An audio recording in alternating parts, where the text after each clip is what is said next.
Okay, so welcome to the first episode of our second season of Double Bill Film Club.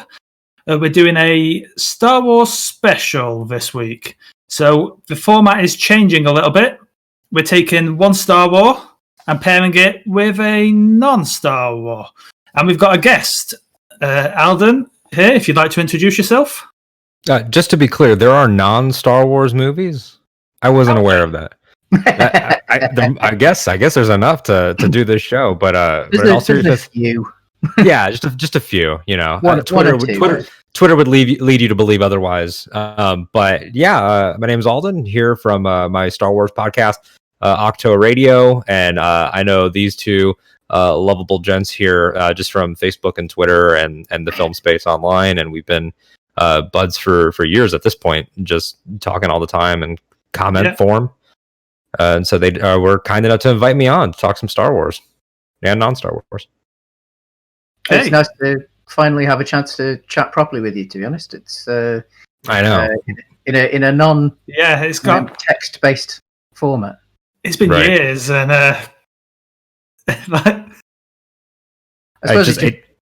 when somebody no, it's okay, but when somebody suddenly has a voice and like movements, and you get sort of a feel for how. I've only met one of our online friends ever in person, and it was so surreal. So to do this is always like it's like the first day of school. Definitely. I figure we quickly touch on Star Wars and how we feel about it. Bit of a controversial topic in today's climate. Certainly. Hasn't it technically been controversial since 1983, though? Yeah. Just like a slow build. There was that generation that hated Ewoks. Hated Ewoks. I don't think we'll ever get back to 1999 George hate. I don't think that'll ever happen again. I think people forget how bad it was. I mean, it was bad, but I don't know. They were. I mean, I was so excited for it because it was the first new Star Wars that I'd seen at the cinema. So I was born in '82, so I missed the chance to go and see any of the originals in their first showing. So for me, Star Wars was more about the excitement of when it finally came to TV, which in the '80s in the UK, because we only had 4 channels. Readily accessible to people. When it made it to one of these 4 main channels, it was usually a Christmas thing, and so there was a big fanfare for it. And whether it was Star Wars or a Superman or an Indiana Jones or something of that size, like the excitement for the TV release was at times as big as the movie release at the cinemas. So for me, I suppose my affinity with Star Wars really comes from those early showings and on domestic TV. So, how about yourself, Alden? Yeah, I mean, for me, it's just always been there. It's like this ubiquitous thing, and it's like, especially if you're growing up like a fan of fantasy, like all of us are in the geek space in different areas and stuff. And so, I was of that age group where Harry Potter was at its peak. And Star Wars was back, and Nolan Batman was starting, and the MCU was starting, and so everything just culminated. But Star Wars had that richness of like history, where it was new with Attack of the Clones, Revenge of the Sith, but like my uncles and my mom, and they know about Star Wars too. And there's these older ones, and the idea of there's these older ones was unique only to that. There weren't older Lord of the Rings that we knew of. I mean, if you're going to look into the Ralph Bakshi. There's nothing canon. I suppose that was They were the fact that there was a mythology to it, and lore and all this stuff and these legendary characters, and so from there it just spiraled into wanting to know more about the universe, buying reference books, buying what are now Legends novels and Legends games and things like that, and it's just always been a huge formative part of my life, and the behind the scenes documentaries and all that stuff. So it's like, it's like you're saying, like it was event it was an event every single time that something Star Wars came out. Yeah. And which is honestly, you know, not to get too much into the weeds just on what's going on right now, but I'm happy almost that whatever the next feature is got bumped a year. You know, I'm not happy about the circumstances, obviously, but 2023, any extra breathing that we can get is always good. For Star Wars in particular, it's not built the same as other things. I mean, I came up on Star Wars, obviously, after the original trilogy, but prequels in that height of early expanded universe. Yeah, like Dark Forces, Timothy Zahn, and Evil Luke with 2 U's. Yeah, but it was like going into toy shops and there's this burst of Star Wars toys that were like nothing in the films, like Dash Render toys and all this material, and then the prequels hit. And they were loved by all immediately. I rewatched them about a month ago, and it surprised me how radically, not necessarily which one I think is best, but which ones I preferred watching. Like that's changed for me too. I preferred Attack of the Clones to Revenge of the Sith, which is a yes. I was going to say the same thing. No, it's not. But the actors haven't stopped caring as much. They're having more fun, and I think that Attack of the Clones, again, if anyone here has chosen Attack of the Clones, I don't want to step on any of your points, but what I realized is that Attack of the Clones is the Georgiest of those three, and I think that that's why it, you know, I was talking about it the other night, where if A New Hope is The Searchers and Seven Samurai, and there's so much Kurosawa across all three, there's so much World War II cinema and history across all three, and he was hitting all these classic things. Then episode 1, he gets to throw in a little Ben-Hur with his pod racer and things like that.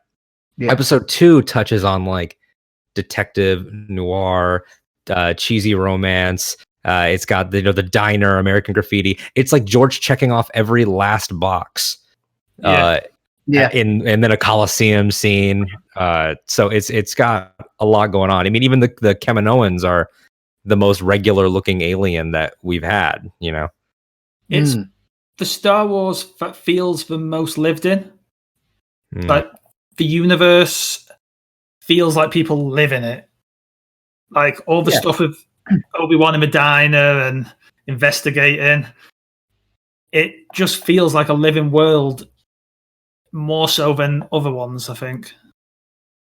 Yeah, I suppose it's one of the few where I suppose it does almost look outward a little bit more, whereas obviously, especially in the saga films, they're so focused on the Skywalker story that you don't necessarily get a chance to peek outside the whatever whatever channel he's they are traveling down. So which I think is, you know, that's part of the irony of Last Jedi, though, isn't it? You know, whereas Last Jedi, as controversial as a prequel, despite I think we'd all agree being critically better than any of the prequels, it does that as well, where it was like, yeah, we've got, you know, Luke and Rey and Kylo over here, but what if we showed you a planet and we just talked about war profiteering for 20 minutes over here?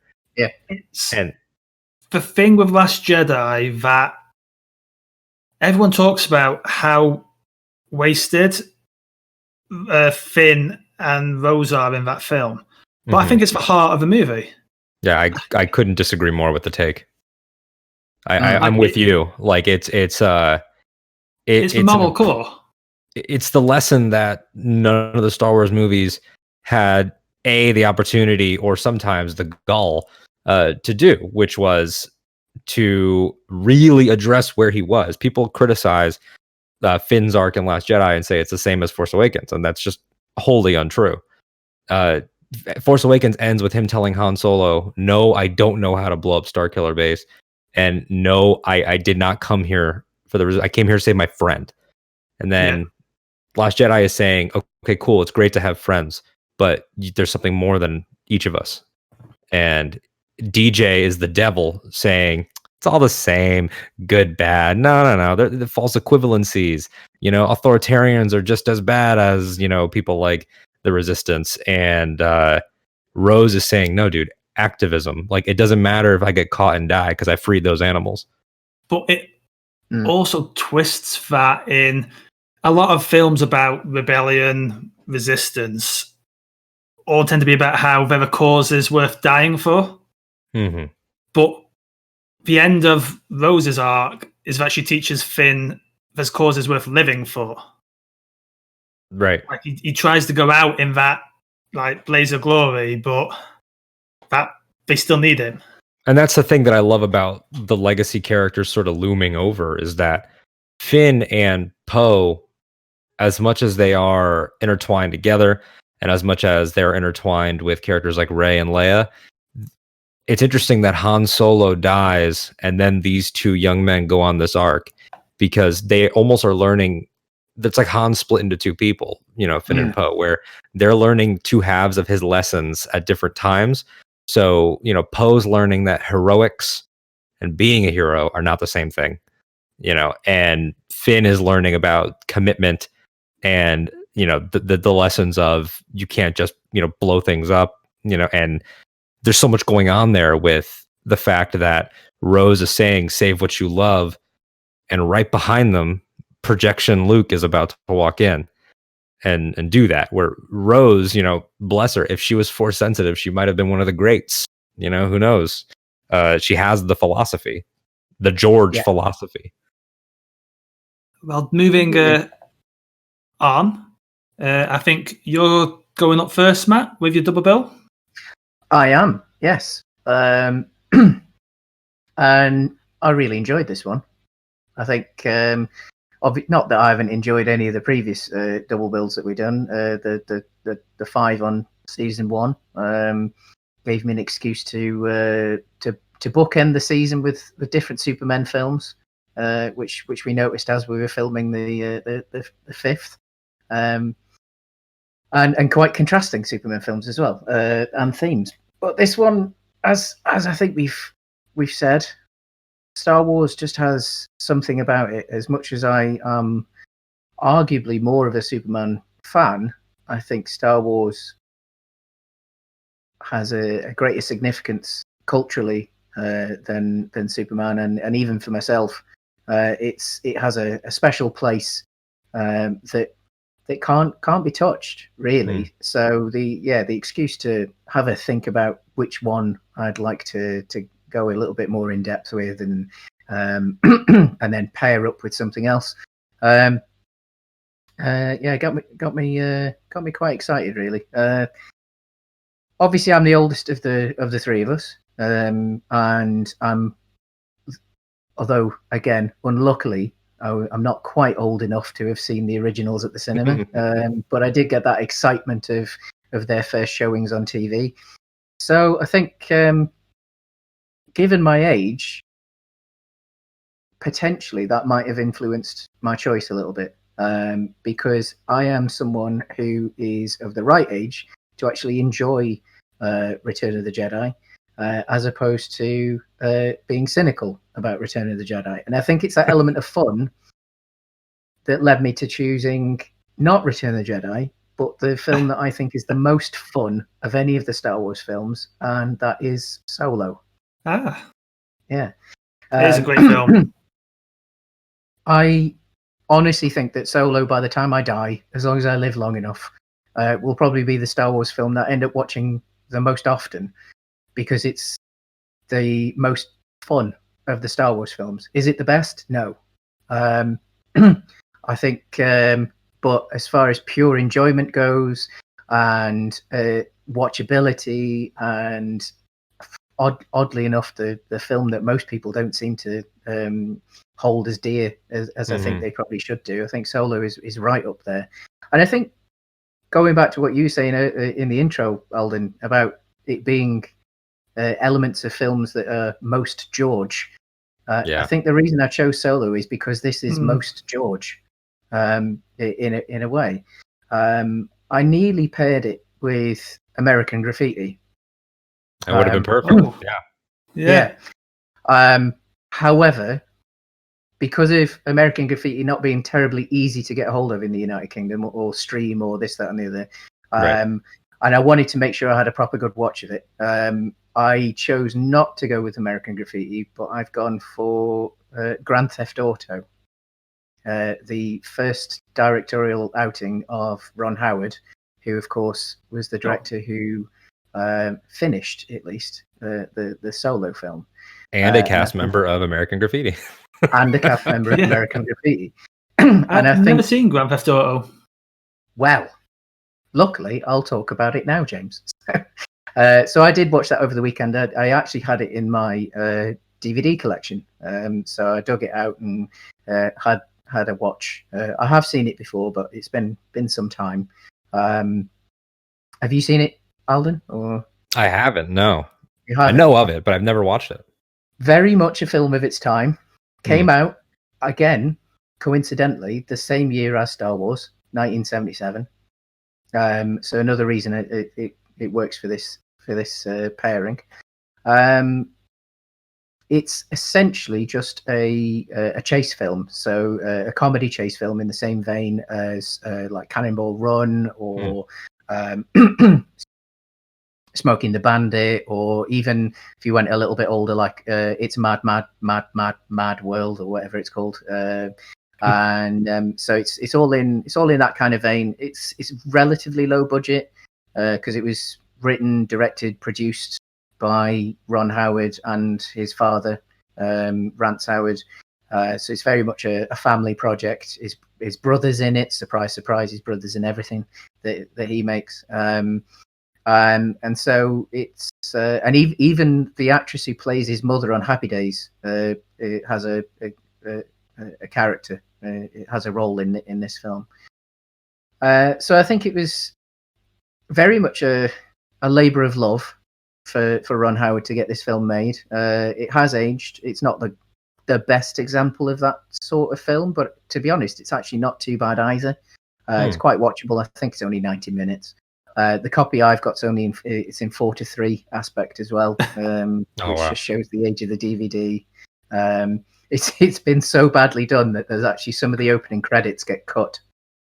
That's that the so first funny. couple of letters get discused. They couldn't even bother to pan and scan.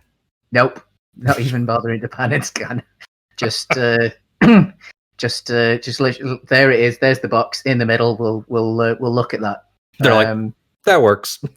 Yep. Much like Solo, it's a bit of a road movie. It is a road movie. It's a bit of a chase movie. It starts again a bit like Solo, the tale of two young lovers who need to get away from something. Whereas obviously with Solo, it's him getting away from a fledgling empire. It's in Grand Theft Auto. It's just the classic tale of two young lovers getting away from the parents because they don't approve of their bonding. So the film starts in California, starts in LA, and they decide to go to Vegas to go and get married without the parents' permission.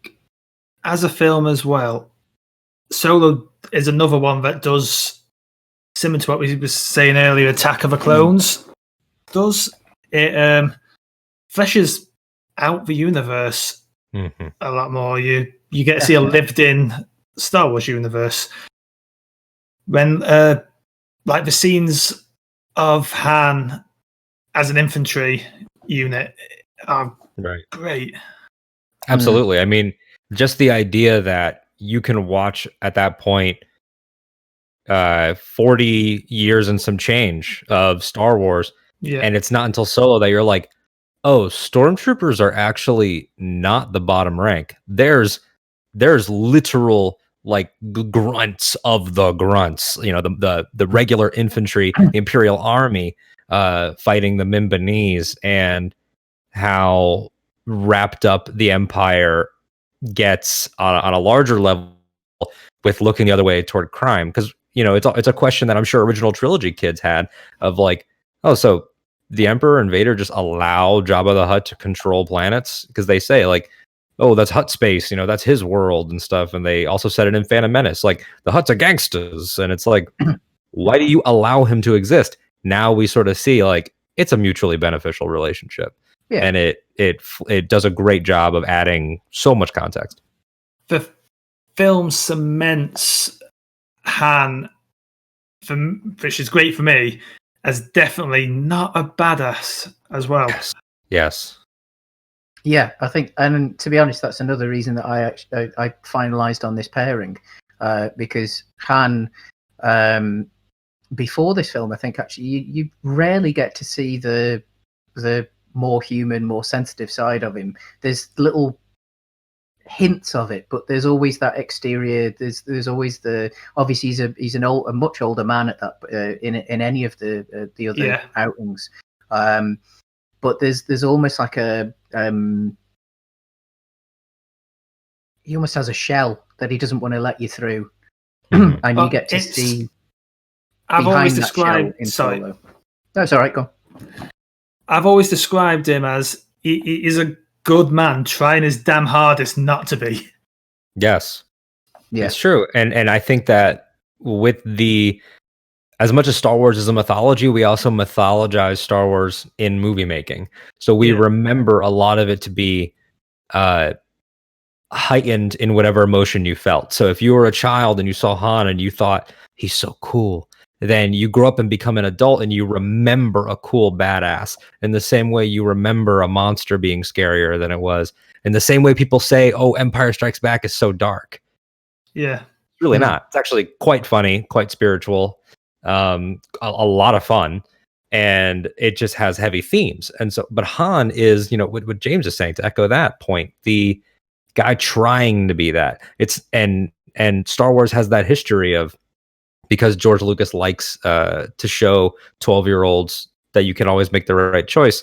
Han goes good, Lando goes good, Enfys Nest is good in this movie, Jyn Erso takes the good path. It's not until DJ that we see someone double down on being trash.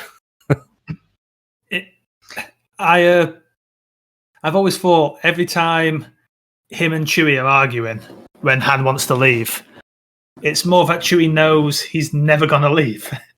Mm-hmm. And he's just like, fine, I guess we've got to go through these motions. Yeah, and with what you guys are saying just about the themes and especially to that, choosing Solo is really great because it's like you watch A New Hope now, and when he leaves at the Battle of Yavin, Chewie was probably like, really, you're doing this again?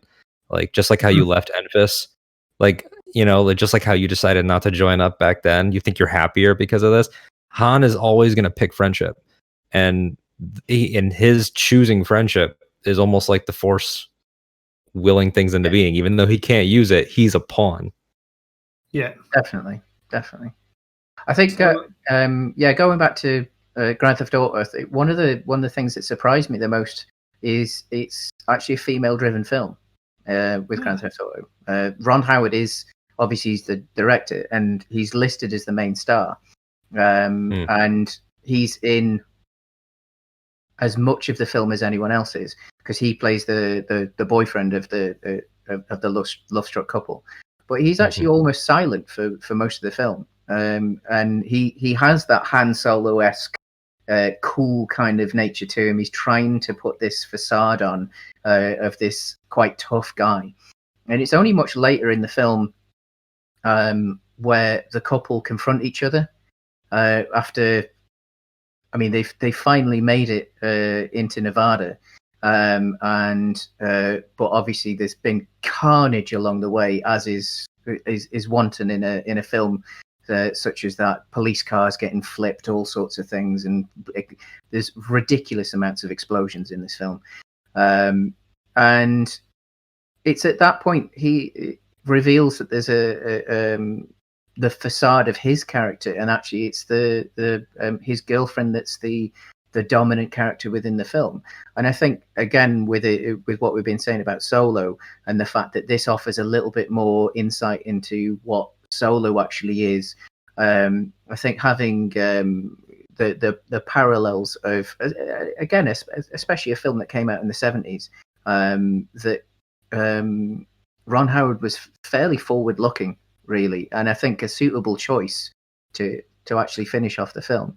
I think the other thing, obviously, again, we talk about Ron Howard, like his career is in some ways owed to George Lucas. He was a star before American Graffiti. He had done this and that. Happy Days had its pilot made in 1972, I believe it was, but was shelved until the success of American Graffiti. And then they deliberately repackaged it so that the font was the same as the American Graffiti font and a couple of other things. And that's what got the full season of full first season of Happy Days commissioned. Obviously, after that, he did some of the early Lucasfilm non-Star Wars films like Willow, and then circling all the way back round to him doing Solo, and of course his daughter now being a director on The Mandalorian. I think the parallels of the films themselves, and obviously the significance of what Star Wars means to the Howard family as a whole, I think is why I've chosen those two films. So, and I love that. I mean, I remember Bryce Dallas Howard at the Mandalorian premiere talking about, she getting a Christmas package from Lucasfilm, with a note from George that had all the toys for her and Ron's other kids. And Ron Howard, I think when he took the Solo job, posted on his Instagram page that Willow, George was the first producer that ever gave him final cut of a movie.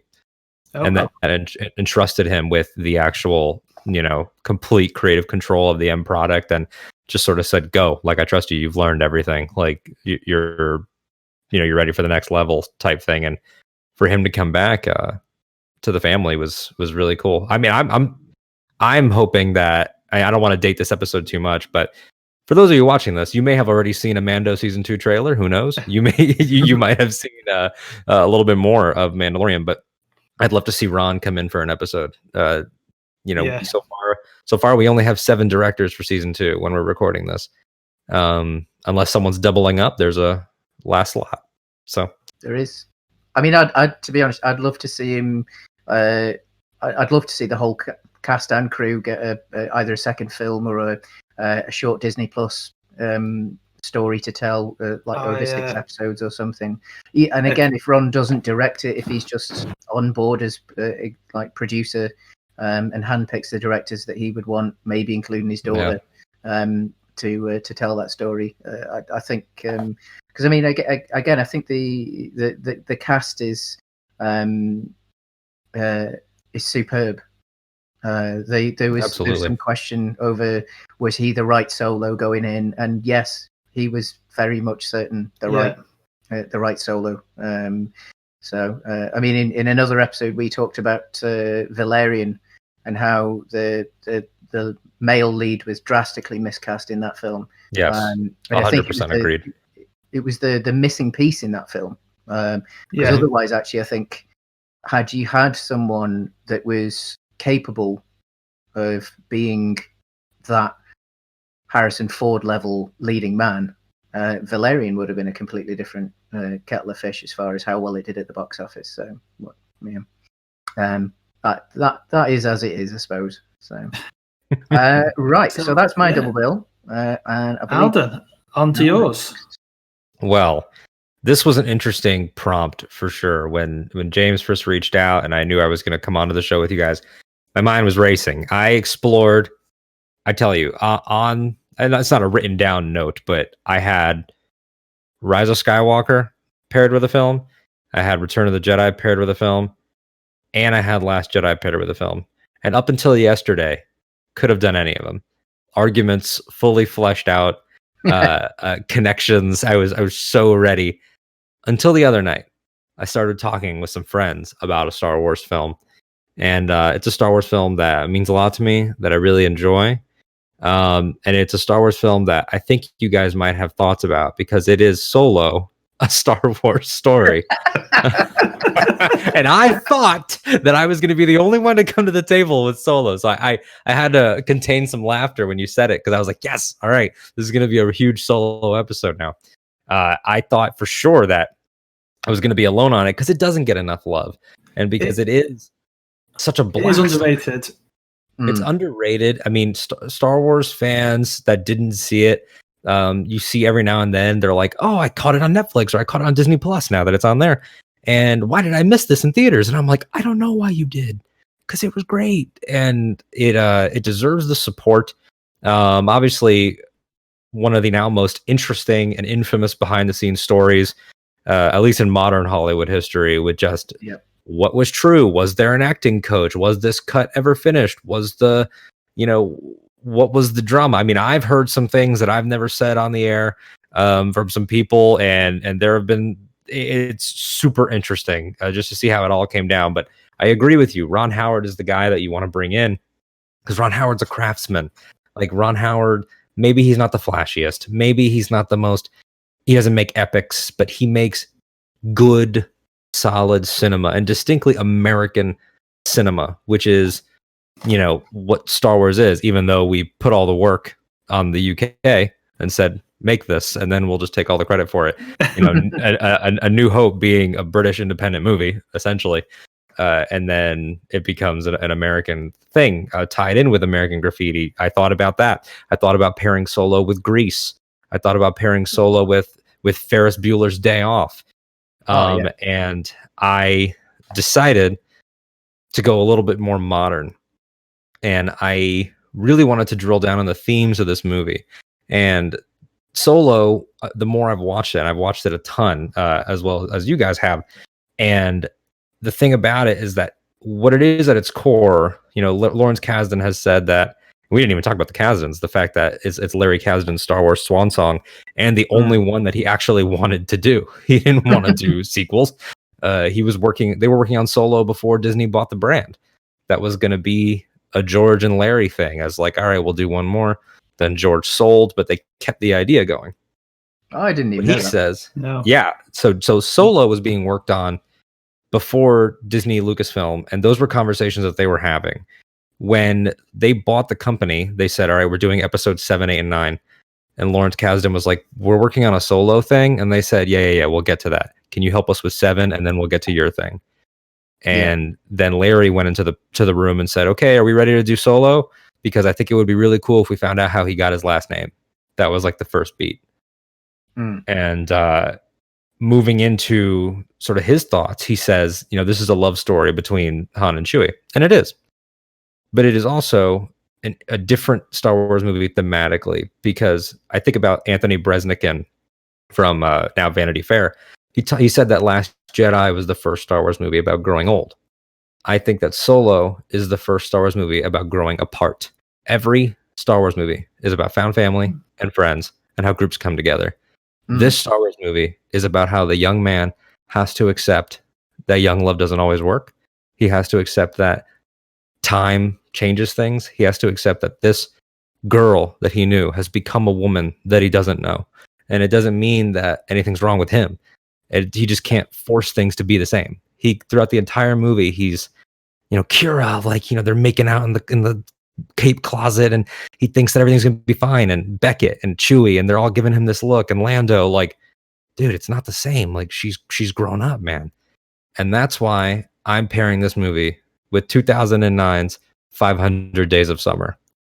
Oh, because there is a distinct theme there of you cannot force things to be the way it was when it was new, when it was young, and that she's not a villain. People thought, oh, like Han's gonna have a woman before Leia, she's got to be a villain, right? Or she dies or something. It's not that. She tells Han blatantly multiple times throughout the movie that I've been through things, I've seen things, I've done things, I'm different now. And she seizes the opportunity and keeps him safe at the end of the movie. She doesn't tell Darth Maul that Han Solo and Chewbacca were involved. She just says, she had to kill Beckett, etc., etc. she's playing her own game, and she's she's pulling a Hamilton in a way. I connect her to that line in Hamilton of, when you got skin in the game, you got to stay in the game. And Han can't see that. He thinks that they can just run away. And I think that for Han Solo, it takes a lot for him. It's 10 years later is New Hope in the canon. And so it takes 10 years for him to sort of accept that he can open his heart up again, because he is a character that retracts. Like, after that, he's like, man, it's just me and you, Chewie, against the world. Let's go screw Lando out of his ship.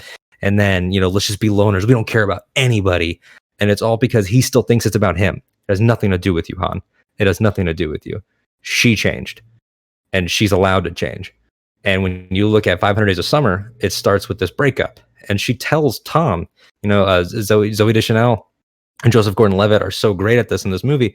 She tells him, and I think Mark Webb handled this beautifully in the direction, that she doesn't want something serious. These aren't the things she's looking for in a relationship, and he thinks that no matter what, he can force it into being like this perfect storybook, and sometimes things just aren't. So I went full sad boy romance with my picks. Completely agree. Excellent choice. Yeah, definitely. Yeah, brilliant. You'd think I've seen 500 Days of Summer, but I haven't. I have. Would it was a love while it. ago. Yeah, it's one of those films I know I would, but You will be sad, but you will love it. I mean, with you mentioning that as well, I think like another potential absolutely out of nowhere choice for me would have been The Breakup then, which I don't know if you Yeah. I think on the surface, just a standard rom-com, and you fully expect them to get back together, and as you were saying with the fan expectations of her character being that, like, she's got to be a villain. If she's, there's got to be something bad about her to be the first love that breaks Han's heart before Leia.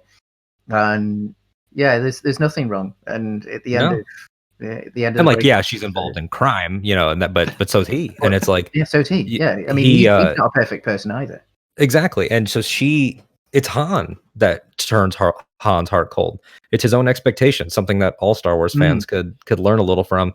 And the fact that she tells him blatantly, that they're on different paths, he sets himself up to then be the cynic that Leia meets. It's self-perpetuating. All these movies are about growing up, but this one definitely took it in a different direction. I mean, you talk about The Breakup, there's like Forgetting Sarah Marshall, how it's all based on his expectations and everything. And what, and James, when you watch 500 Days of Summer, everyone has the same reaction, especially if you watch it when you're young, like I did. I'm only 24. So when I saw this, I was a kid, then a teenager.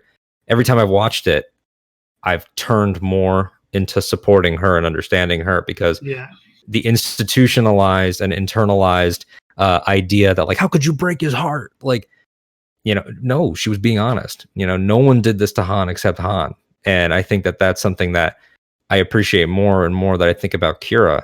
And I hope that they have another meeting, in something like a series or a film, because I think it's important for him to face that. And maybe she'll tell him and he can't handle it. And that's what turns him into even more of a cynic. There's definitely more story to tell there. I don't know, have either of you read Last Shot? I have not. No, I've got it, but I've not. So in Last Shot, it's a threefer and 3 different stories. The present day, the bulk of the book is Han and Lando on one last ride with a new crew when Ben Solo is 2 years old. And so Han's like, I'm a dad now. I don't have time for this. And they go on an adventure. Then there's flashbacks to Lando when he was younger than in Solo with L3. And then there's flashbacks to right after the breakup, and Han is drunk. He's at Maz's castle with Chewbacca. Maz is like, who cares if she left you? What's wrong with you? Like, get off your ass. And so you do get a little bit of follow up there. But yeah, I mean, there's something with Kira and Maul. I think she can outfox Maul and maybe set him up for where he's going later on too. Well, he's got to get to Is it Malachor? Yeah. Someone's got to strand him on Malachor. So might as well be her. I think I'm gonna end this on a solemn note. As is your character, really, James. the solemn gentleman. So well, Star Wars is very much about hope and how if we keep trying, we can succeed against evil, the darkness, the Sith. I've decided to go for a note of hopelessness. And a musical. Oh boy. So I'm pairing Rogue One, a Star Wars story, with Les Miserables. Yes! That's what I thought you were going to say. When you said musical, I was like, oh, it has to be Les Mis. Come on. Yeah. The Hugh Jackman Les Mis? Yes, it's the only only that's one the only one that's the musical. Film, yeah. Yeah. Because there's the Liam Neeson one, but it doesn't have songs. Yes. That's an adaptation of a book. Yeah. While obviously Hugh Jackman is the... and then there's lots of filmed versions of a stage production, but they're not films. Unfortunately, one that we did. Oh yeah, we spent months working on a theatre production of Les Mis film in it. Yeah. So it'll put you off watching something for a long time. I mean, they weren't bad. I mean, for like a young amateur dramatics, like local amateur dramatics thing, like they did as good as they possibly could, and it was just obviously when you've put hundreds of hours into trying to make the put it together, possible cut of course. Together, and of course it was at the time that the film came out, the Hugh Jackman film came out as well. So of course it was just everywhere. It was just all encompassing. So. Right. Yeah. So basically, James, you want us to watch Vader slaughter a bunch of people, and then you want us to watch revolutionaries also get slaughtered. Yes. I see where your head's at. Yeah, both films are, I think, about how resistance, rebellion doesn't always work out. I mean, I know, obviously, in Rogue One, these are the heroes who set everything in motion. What they do eventually leads to the destruction of the Death Star, but they fall. The film ends with none of our main cast making it out. And I think the film, it's not fleshed out enough, but it also has interesting things to say about what you're willing to do. Like Cassian is not necessarily a hero. Like what he'll do for the rebellion. And it does similar stuff to, we touched on Last Jedi earlier with DJ about how war profiteering on both sides. How there are people in the rebellion who will do bad stuff to win. Right. And then with Les Mis, it's almost the story of fools. Their rebellion is hopeless from the start. No one really wants it. It's a bunch of young, idealized students who are hot for the idea of overthrowing the system, but there isn't support there for them. It's change without the thought of change, like what the consequences will actually mean.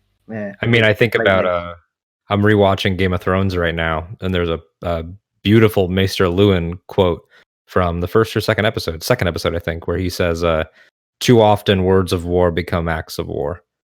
And how nobody realizes, like, and that's what the rebellion and Rogue One has to face. At the end of the day, Jin says, you all just going to sit around and talk? Like, it was going to come to this. And no one stands with her until they do. Yeah. Look, Rogue One isn't... Out of all the Disney films, lies aside, it may be my least favorite. Mm-hmm. But that's more because I don't think it always achieves what it's going for. Like, it feels like somewhere along the way it was held back. And I think Les Mis explores similar topics, and but in the form of a jaunty musical. Or not so jaunty.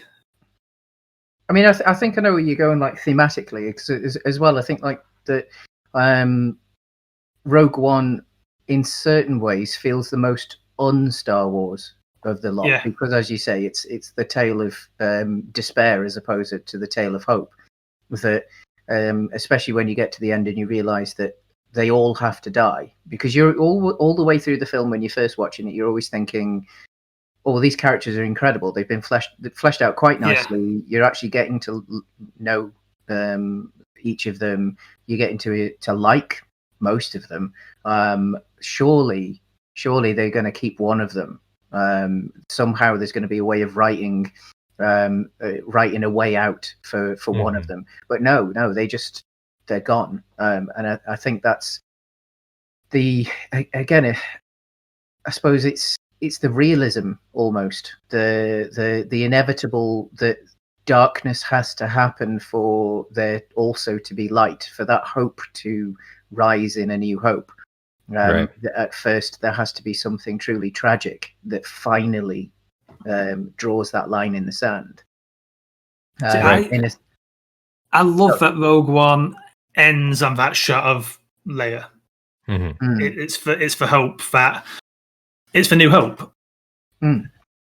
But if he'd ended on the Vader scene, that could have been like, I think we need, for Star Wars, we need the shot of Leia. But ending that story on Vader just decimating the rebels would have been a bold, very bold move. Yeah, and that's the thing, is that, thinking about the context of not only Lucasfilm but also Disney, I never thought that they were going to kill everyone. I thought for sure there'd be casualties. Oh, God. But the whole time in the theater, I was sitting there like, there's no way. I was looking at it, I'm like, there's no way they do it. And then come to find out that they had an ending planned where they lived. And then Disney, it was the executives that were like, wait, you're not killing people? we thought you were going to kill everyone. You can do that. We give you permission. And that's when they killed them all. I thought that the ending of Rogue One was going to be they're victorious, and then they get off a ship, and then they're like, "Ooh, wow, okay, cool, let's go eat." And then someone says, "Yeah, welcome to Yavin, welcome to Alderaan." That's how I thought it was going to end. Oh. And then it would have been like, "Yay, let's party on Alderaan. Nothing could go wrong." That way we know they all die without having to kill them, but they did it. Yeah, without actually having to physically see them. So obviously, if you did have a case of, like with Cassian, where he's become incredibly popular, so obviously he's getting a spin-off series, but they could have resurrected him for a sequel as opposed to a prequel series if it had been an off-screen death. Yeah, because then it's like, oh, he got off or something, and but yeah, I mean, I love this. I love these pairings. I love both of your pairings, the themes and the motifs and everything. I think with Les Mis is super interesting, just because I think that there's also something there with a character. We haven't touched on villains a lot, mostly because with Solo, we talked sort of about how the villain is the world. The villain is the tumultuousness of youth and the road and the challenges. But with these two picks, you've got Krennic and Javert, and these guys that are like so consumed by ambition and like relentless pursuits. Obviously, one's pursuit is like justice, but they see the Death Star as a means of justice. Yeah, and he's a savage in that way. Yeah, because Krennic is very much an overachieving space cop in a way. He's middle management. He's middle management that's got to a point in his career where he thinks he has power, where he thinks because he now gets to command other people that actually he is of a significance, and obviously, and yet to us, he's just someone that turned up in a spin-off of sorts, right? And I think, and it's that belief though, because he obviously is bought into the belief of what the Empire is doing. Yeah, he's in the same way that in modern real world politics, there are people on both sides of the pond in both of our countries that have bought into the lies and the doctrine of the ruling party, and so someone like Krennic, and then as you say, pairing him with Javert, who isn't a bad man. He just believes that what he's doing is right. He believes in the state so much and believes in the ideas of the state. Javert is a villain I've always found fascinating. Yeah. Because obviously, spoilers for Les Mis, but his worldview gets utterly shattered when Valjean saves him. Or doesn't kill him, would be the more appropriate. And the thing is, it's shattered by a better world where he doesn't have to think the worst of people. But faced with the idea of this better world, he decides he can't live in it. Like he can't cope with hope. I mean, that reminds me of I don't know if you guys are into Firefly and Serenity and stuff. I don't know if we ever talked about them, but just offline. But the operative, Chiwetel Ejiofor as the villain in Serenity, as the operative. I don't know if it was Joss Whedon or Nathan Fillion or Chiwetel himself, but someone said, what happened to the operative after Serenity? And it's like he probably killed himself. What the crew does to expose everything about his worldview, somebody that is so that they exist just for an idea, like at that point, it shatters everything. And with Krennic, it's like he is constantly foiled because they're willing to go the extra mile. And that's what Jin says, like, we'll take the next chance and the next chance and the next chance. And he can't predict it. Maybe someone like Theron could have, but Krennic is too narrow-minded in his pursuit. And I would like to say something about Rogue One that is a point of contention for some people. Darth Vader would 100% make puns. I like the joke. Yeah. He's Anakin Skywalker. Yeah, I like the joke. I've heard the argument. Plug for my show. We talked about it, and I've heard the argument as to why it doesn't work on a comedy theory level. That all of Vader's other jokes, like apology accepted, Captain Nita, like all of those are when someone else is around, a third party. So it's always still doubling down on intimidation and don't choke on your aspirations is just for him. But at the same time, it's like, I don't mind. But it's one thing that I think I've mentioned it to you before, Alan, that if anything's come out of Disney Star Wars, it's that Vader and Anakin are the same character. Yes. Yeah. That they no longer feel like two divergent. Right. Which I subscribe to even independently of what they've done. I mean, I look at Obi-Wan's line as more machine now than man. He's not saying a machine has replaced the man. He hasn't been completely overtaken. Palpatine is far gone. I don't think that there's a flicker of light left in the man, if there ever was one. You know, Palpatine could have been like Voldemort, born evil. Who knows?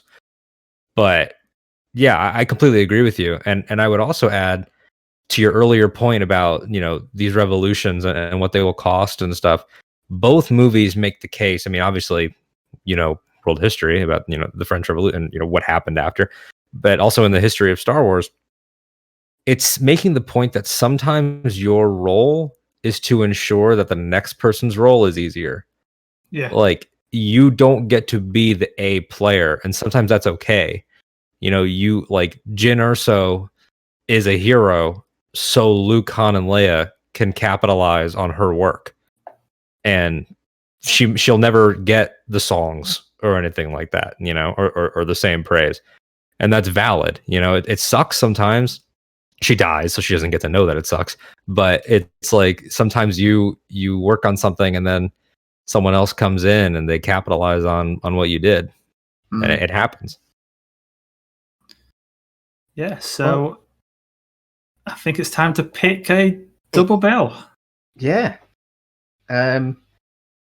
I think obviously with two of us going for solo, there's a potential that it's one of the solo choices. Yeah, Screw you, James. I can agree there. Although with yours being so different, James, there is a bit of me that's leaning towards you. Yeah, I also do love a musical. Mine would be a long experience. Draining. I think that's the only reason why I don't want to suggest James is because I think it would be incredibly draining. I'm actually leaning towards yours, Alden.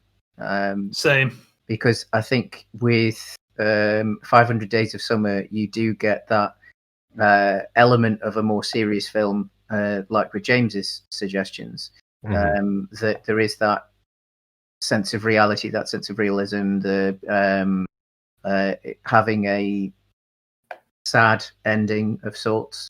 But really, is it really sad, or is it just part of life? Life, yeah. And I appreciate that you guys liked it. Excellent choice. Excellent. I like the idea of approaching Star Wars from the romance angle as well.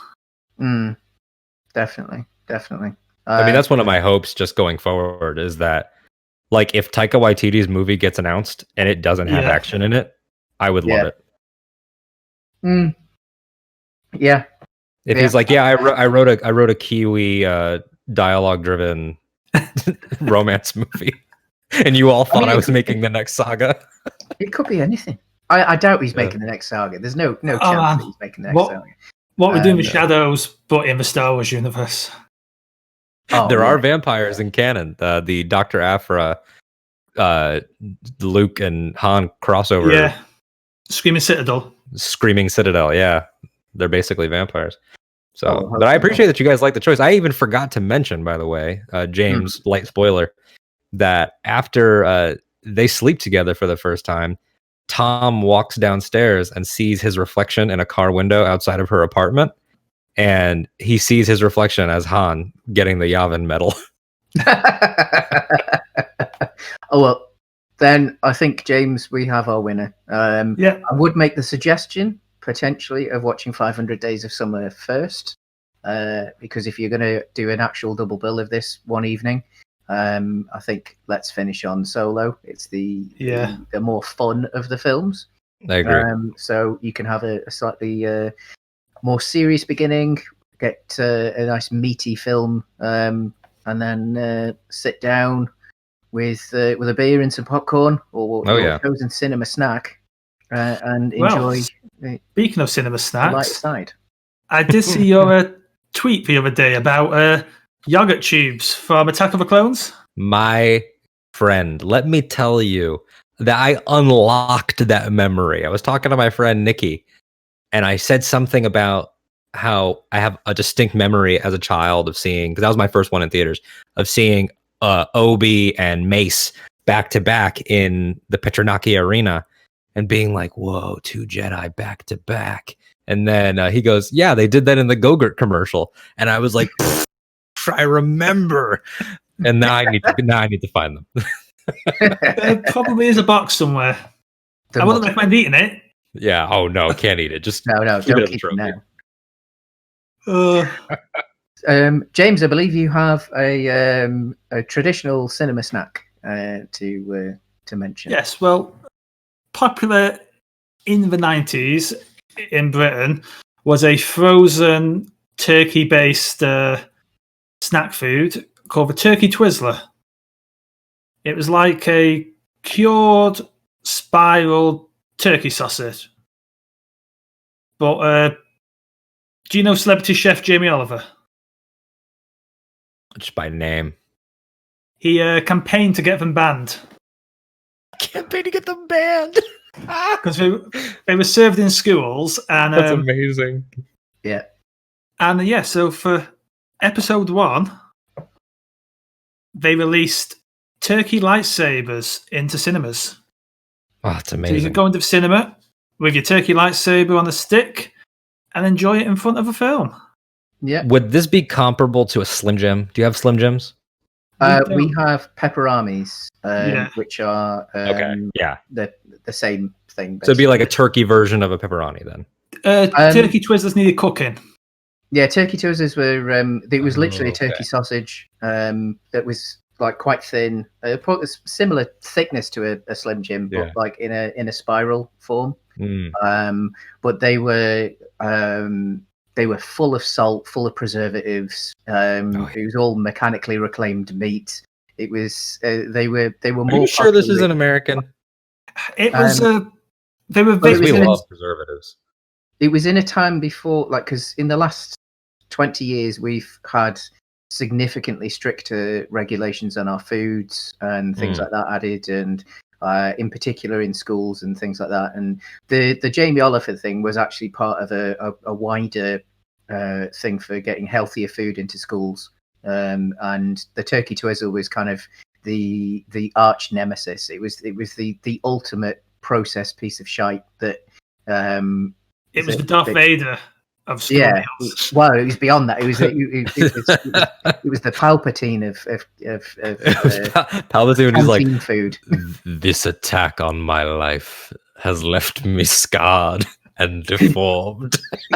Yeah, imagine a turkey Slim Jim that had gone through an attack to leave it a lightning attack. Yeah. Oh, that's fantastic. Matt, have you seen the back? They are back, yes. Turkey Twizzlers have returned. After nearly 20 years of being off our shelves, they've Somehow the Turkey Twizzler has returned. managed to bring on the Turkey Twizzler. So With a new nacho cheese flavour. I'm sure it's very natural. Yeah, fantastic. I mean, to be honest, until January, when we leave the EU with a disastrous lack of deals, we still have to adhere to high food standards. So it actually might have some real cheese in it. Hey, in the words of Baron Lando Calrissian, this deal's getting worse all the time. Yep. Except you don't have one, but we don't have one at all. Yeah. There's no deal. To be fair, not only do we not have one, we are managing to break some laws that even American politicians are going, nope, there won't be a deal with us either. So. I mean, I can imagine a Star Wars villain claiming in the Senate that it only breaks the law in specific and specific ways. Yes, in a specific way. Have you heard this, Alden? No, but we had an MP get up in Parliament and say it's okay that they're breaking the law because they're only doing it in a specific and limited way. Well, that's like saying, so basically the I only stole a small item like type thing. Like I only punched her in the face. I didn't tackle her to the ground. Yeah. They're privacy defenders. The people are like, oh, it's okay. Stealing films is a victimless crime. Yeah. That's exactly what's happening. Downloading comic book scans and things like that. Oh, well, they price them at $4.99 an issue now. Yeah, it's the same thing. Exactly. Yeah, there's a lot to unpack there as well. But I love the snack choice. That's great. I couldn't think of like a thing that exists, but I just think that for the purposes of Solo and like all the mud and like grime in the movie, we should have like, maybe we take like pixie sticks or like some sort of like sugary candy and crush it up and call it spice. Call it the spice of Castle. We could just scoop that up, or some sort of muddy chocolate shake for Mimban. Oh yeah. Yeah, that would work. That would definitely work. Something like that. Another, going back to the film briefly, one of the reasons that I chose Solo was Solo came out when I lived in Korea, and I always thought that it should have been released in Korea just simply as Han, because in Korean, in one of the methods of counting, because they've got different methods of counting depending on what you're counting, Han means one. And of course, solo also means one. That's genius. So what a missed opportunity. I know. It was a huge great. I remember when they released it in China, because China famously did not get the original trilogy. So, I mean, obviously until re-release in special edition, but there was no cultural significance of Star Wars in China. They don't care, largely. I'm sure there's fans. There's no doubt fans. I mean, there's a 501st Legion over there and stuff, but they ultimately just don't have a place for it in their collective heart. And that's why, you know, Force Awakens made this much money. Last Jedi made less. Rise of Skywalker made less. Rogue One made less than I think all of those. And they just do not care. So they were like trying to be slick about Solo and not call it Star Wars. So they renamed it Ranger Solo, thinking that they could push him like a new character. And the Chinese audiences were like, "You think we're stupid? We see the big bear guy. We know who that is. Like, we're not gonna go see this." I saw. Which is great. What did I see? I saw. Episode 7 was released just before we went, so we saw that here, I think, and then we saw Rogue One there, and we got to see that on the largest non-IMAX screen in the world. Oh wow! So it had a cinematic grain that felt a bit older because it's essentially been stretched that little bit further because it comes from standard film, and so it. And obviously, Rogue One meant to be the direct prequel of New Hope. It felt quite nice being in like watching it on both a super giant screen, but also just that little bit grainy, so that it looked like we were almost watching it at the time of film, A New Hope getting released. Absolutely, so that was quite nice. I mean, they did that. The Academy of Motion Picture Arts and Sciences. I mean, obviously, I know that that's distinctly American. You guys have the BAFTAs and we have the Oscars, but the Academy over here did a double feature of Rogue One on 35 millimeter and New Hope unaltered, a 35 millimeter print from 77 before special edition. They did that as a double feature screening with several of the original crew, including Marcia Lucas. And they had her there to talk about her edit, and she's never ever given credit. I've never seen her in my life until that, outside of old photos. I would have killed to have been there. None of it was released. It was just for the people in that room, the conversations. I mean, you could find transcripts of what she said and everything, but super interesting. It just made me think of that, talking about seeing Rogue One in that format. But I loved, by the way, your double features. I mean, I really appreciate you guys picking mine just as the guest. It was kind of you guys, and it was fun to think of. But the two of those are great. I have to see Grand Theft Auto, and I have to revisit Les Mis because I haven't seen that since it came out. It's very good. Great. I remember it being very. I mean, I you know what? No, it is what it is. I think. Yeah, I need to look back on Tom Hooper, especially given recent films. But I remember the acting in that Les Mis being incredible. Tom Hooper is an impressive director in that his overriding style is absolutely zero style. Yeah, he has an aesthetic that is almost like he's the person that designs IKEA living rooms. Like that, like when you go into an IKEA and you walk around and there's all those fake living rooms and fake kitchens. And stuff I'm sure he himself is a lovely man, but his style is the anti-life equation of filmmaking. What a great! I'm going to tweet that immediately. It's like Les Mis is full of these weird, wide close-ups. This is what he does. Yeah, but then I think that's because he comes from a theatre background. So I think the one thing actually with Hooper is that he is someone who manages to get outrageously good performances out of people. Yes. And so whether the film itself is a bit, then whatever. You get like your Hugh Jackman, a study in performance. Then he seems to be able to bring out the best in people. Which is why I guess he goes for a choice like making them all sing live, and when you talk about the his shot selection, Yeah, it's uninspired, but when your shot has Anne Hathaway doing that performance in it, she carries it. She carries it to the next level, and you're like, whoa! Not even thinking about how little he's doing as a director in that moment. Have you both seen Cats? I have not. No. I want to watch Cats. Release the butthole cut. I will do. I will definitely watch it. I went to cinema to see it launch weekend, and you had a great time. Oh yeah. Dame Judi Dench, man, love her. Gotta love everyone in that movie. Thing is, I'm not sure if it's because I've never seen Cats before. I might have seen that VHS filmed version of it from the 90s as a kid, but I don't have much memory of it. And I'm not sure if it's weird because some people was an odd choice to make Cats, or if Cats it's a weird is period. Just weird. Yeah, Cats is a weird period. It has no story. It's just characters introducing themselves so they can die, or so they can decide who dies. Well, no, aren't they? It's purgatory. I always think of it as purgatory. It kind of is. It kind of is purgatory. There's a famous story about how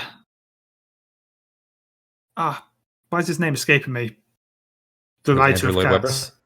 Yeah, Andrew Lloyd Webber. Yeah. And his writing partner, when he pitched the idea, and he's like, "Oh, is it all about this and this?" And Andrew Lloyd Webber was like, "No, it's about cats."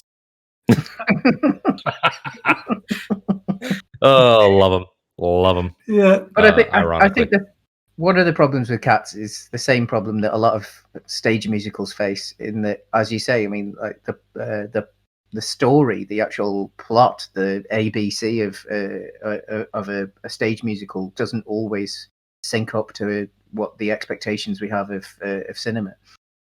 So although it's nice to see the high production values and all the great colors and costumes and this, that, and the other, and of course seeing our favorite celebrities singing, which might be something that you don't get to see that often, it doesn't always work. I don't think any version of Phantom of the Opera has worked.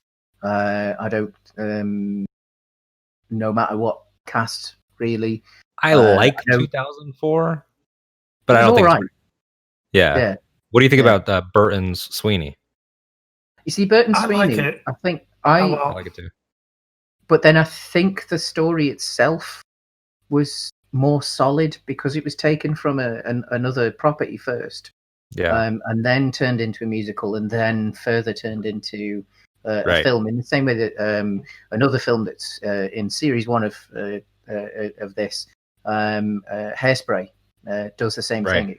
You've got the source material that isn't a musical, that then becomes a stage musical, and then of course finally becomes a film. So that you've got the initial seeds of structure there, that the songs are used to emphasize the important points of the story, as opposed to in some musicals, absolutely, the songs are the story in a way. Right. I think on that musical-based tangent, shall say goodbye, and maybe we'll do a musical episode at some point. You should. But thanks for joining us, Alden. Yeah, of course. Thank you so much for having me. This was a blast. Yeah, I really enjoyed it. Thank you very much. It's good fun. And don't forget to like and subscribe to both us and Alden. Yes, definitely do that. You could Where find can we me. find you? You could find me just talking exactly like I did here, but in tweet form. You can find me on my podcast, Ach-To Radio, talking Star Wars, AHCHTO Radio. It's the planet where Luke was depressed about himself in quarantine, which isn't that what we're all doing right now? It's like poetry. And you can find me at AD_Strider on Twitter. Excellent. Cool. Thank you very much. If any of you got any of your own suggestions, put them underneath for your preferred Star Wars double bill. And until next time, thank you very much. Goodbye, everyone. Yeah. See ya.